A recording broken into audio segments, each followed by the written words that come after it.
Here's something I hear pretty often across all sorts of internet message boards. If Nintendo releases the NX so soon after the Wii U, I will lose complete trust in them. I feel cheated that they moved on so quick. We did not get a full console cycle. I mean, this thinking doesn't really make sense for some reason, because the Wii U's lifespan will be shorter than other Nintendo consoles, just by a little bit, and the fact that it has had less first-party and third-party titles in total, the console's for some reason not worth owning entirely? I mean, how entitled can you be? I stood in line for 5 hours waiting for the midnight launch of the Wii U. I paid $300 for the basic console and went home without a single game. In fact, I mainly played game rentals for the first several months of the Wii U's launch because, as a teenager, I did not have a ton of money to spend on full-price $60 games. Nevertheless, I did buy the console on launch day because that was important to me, and I haven't looked back since. Has the Wii U's ride been rough? Yes, absolutely. In fact, in terms of sales, I would consider the Wii U to be a complete failure. The console has barely managed to sell half of what the GameCube sold, Nintendo's previous lowest selling console. However, in terms of the games on the Wii U, how could anybody not be satisfied with their purchase?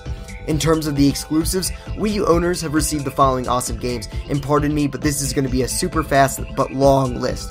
Super Mario 3D World, Super Smash Bros. For the Wii U, Bayonetta 2, The Legend of Zelda, The Wii U Wind Waker HD, Mario Kart 8, Super Mario Maker, Pikmin 3, The Legend of Zelda, Twilight Princess HD, Xenoblade Chronicles X, New Super Mario Bros. U, Donkey Kong Country Tropical Freeze, Runbow, Splatoon, Fast Racing Neo, Captain Toad, Treasure Tracker, Portable Space Adventures, Lego City Undercover, Pushmo World, The Wonderful 101, Zombie U, Yoshi's Woolly World, Scram Kitty and his buddy on rails, Nintendo Land, New Super Luigi U, Pokken Tournament, and Hyrule Warriors.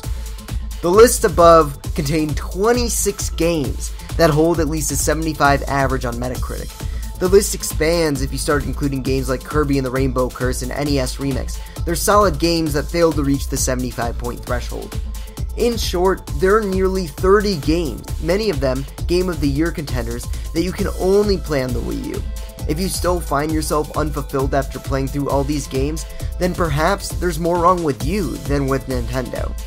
But the Wii U has no third-party games. I would hate to be a single console owner with just a Wii U. That statement is also commonly seen across message boards, but it's one that rings rather true. The Wii U has not only had a drought of first-party games recently, but has severely lacked any third-party backing for the majority of its life. However, just because the Wii U might not be the best console for single console owners, that does not mean that the console is not worth owning entirely. Anyone that forgoes purchasing a Wii U is choosing to ignore a large block of the gaming industry and some of the best games released each year. You can play every game across the PS4 and Xbox One, but without a Wii U, a gamer is still missing out on a considerable chunk of the industry and its culture. That thinking goes the other way as well. Anyone that solely plays games on the Wii U is missing out on a large chunk of the industry as well. It's difficult to call yourself an informed and hardcore gamer, yet cut off substantial parts of your industry from your catalog. As a result, buying into the Wii U is buying into a part of the industry that not many have embraced this generation, but it is a part of the industry that is just as important as the rest. Where does that leave us today? Yes, Nintendo has put together a rather crappy 2016 for the Wii U owners, and to be blunt, 2015 was not much better. However, the Wii U's unfortunate latter years do not cancel out the console's more successful early years. No matter how badly the Wii U struggles this year, games like Pikmin 3 and Super Mario 3D World made the console more than worth owning.